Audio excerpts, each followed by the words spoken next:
अच्छा जी, तो यहाँ पर था रात का टाइम। अच्छा एक्चुअली जो मैंने पिछला व्लॉग जहाँ पे ख़त्म किया था ना, वहीं से मैंने अगला शुरू कर लिया था।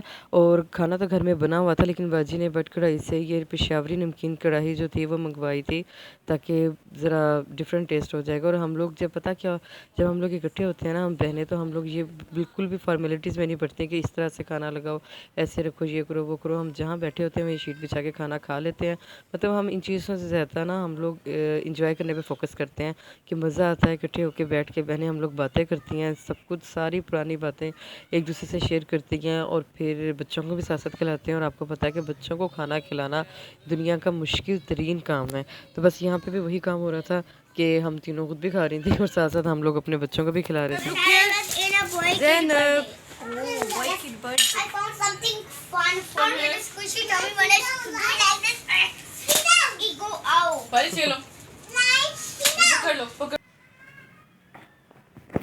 और ये था जी नेक्स्ट मॉर्निंग। और सुबह सुबह जब मैं उठी तो इतना प्यारा मौसम था, धूप निकली हुई थी। एक दिन पहले जो बारिश हुई थी ना, उसकी वजह से सारे पौधे बिल्कुल निखर गए थे, बहुत प्यारे लग रहे थे।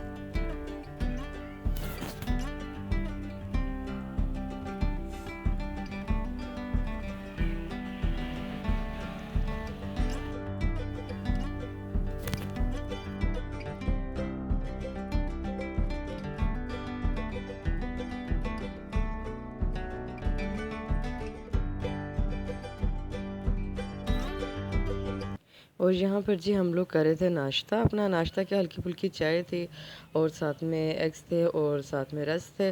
नाश्ता करने के बाद, चाय पीने के बाद, एक दिन पहले जो कबाबों का बैटर पड़ा हुआ था उसके जी बना रही थी कबाब। बाजी भी बना रही थी और रस्मा जो है मेरी बहन, वो भी बना रही थी। दोनों मिलके बना रही थी कबाब, और साथ साथ चल रही थी जो बातें। और ये जो मैंगोज़ आपको नज़र आ रहे हैं ना, ये बच्चों को हमने काट कर दिए थे कि बच्चों प्लीज़ कुछ तो खा लो। लेकिन पता क्या, बच्चे जब इकट्ठे होते हैं ना, तो बस शरारतें करने पे उनका फोकस होता है, कुछ भी नहीं खाते। अब यकीन करें, ना ज़ैनब ने कुछ खाया, ना इसके बाकी भाइयों ने कुछ खाया। सारा दिन बच्चे जो है ना ये इसी तरह ही घूमते रहे, इन्होंने कुछ भी नहीं खाया पिया।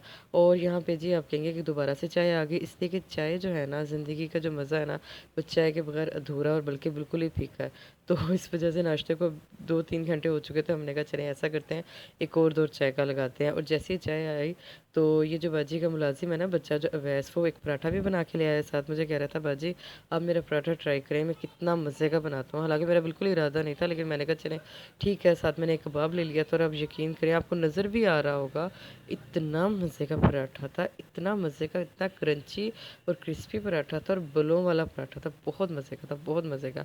अच्छा जी, नाश्ता करने के बाद, मतलब चाय पीने के बाद, हम लोग जा रहे थे कब्रिस्तान। मैं और जो मेरी बहन है अस्मा, वो एक्चुअली अस्मा के हस्बैंड का मैंने आपको बताया था कि उनकी डेथ हो गई थी, खबर भाई की जो थी वो डेथ हो गई थी अप्रैल में। तो अब चूँकि वो अबू के घर गई हुई थी, 4 माह वहाँ रहकर आई है, अपनी इद्दत पूरी करके आई है। तो उसके बाद वो फ़र्स्ट टाइम कब्रिस्तान गई थी, तो मुझे कह रही थी तुम भी मेरे साथ चलो। मैं और मेरी बहन, हम दोनों फिर कब्रिस्तान गए। फिर उसने अपने मियाँ की कब्र पे जो थी हाज़िरी दी, दुआ मांगी। बस अल्लाह ताला उनकी मग़फ़िरत फ़रमाए। हम लोगों के लिए, हमारी पूरी फैमिली के लिए इतना बड़ा सदमा था, इतना बड़ा सदमा था कि आप सोच नहीं सकते, मतलब मैं बयान नहीं कर सकती अल्फाज में। आप खुद बताएं कि 38 ईयर्स क्या एज होती है, 38 साल तो कोई उम्र नहीं होती ना। अभी तो बड़ी लंबी ज़िंदगी बढ़ी थी। चलें अल्लाह ताला के काम है, क्या किया जा सकता है। ये उनका सबसे छोटा बेटा है, ये वाला फ़ारिस, जो अपने बाबा की कब्र पर जो है वो फूल फेंक रहा है। और साथ साथ ज़ैनब कह रही थी कि मैं भी फेंकूँगी फूल। फिर जी हम लोगों ने दुआ की, और उनकी मग़फ़िरत के लिए अल्लाह ताला उनकी अगली मंज़िलें आसान करे। और कब्रिस्तान में और जितने भी मुसलमान दुनिया में जा चुके हैं, सबकी अल्लाह ताला मग़फ़िरत फ़रमाए।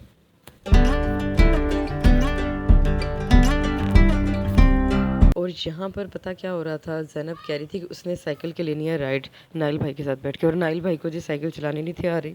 तो हुआ ये कि अवैस ने क्या किया कि ज़ैनब को बिठा दिया नाइल के पीछे, और सामने से ना उमर उसको दिखा दे रहा था, और पीछे से अवैस उसको दिखा लगा रहा था, और ज़ैनब करी थी इंजॉय। नाइल बेचारी की जो थी ना जान मुश्किल में फंसी हुई थी, इसलिए कि उसे चल तो रही नहीं थी साइकिल।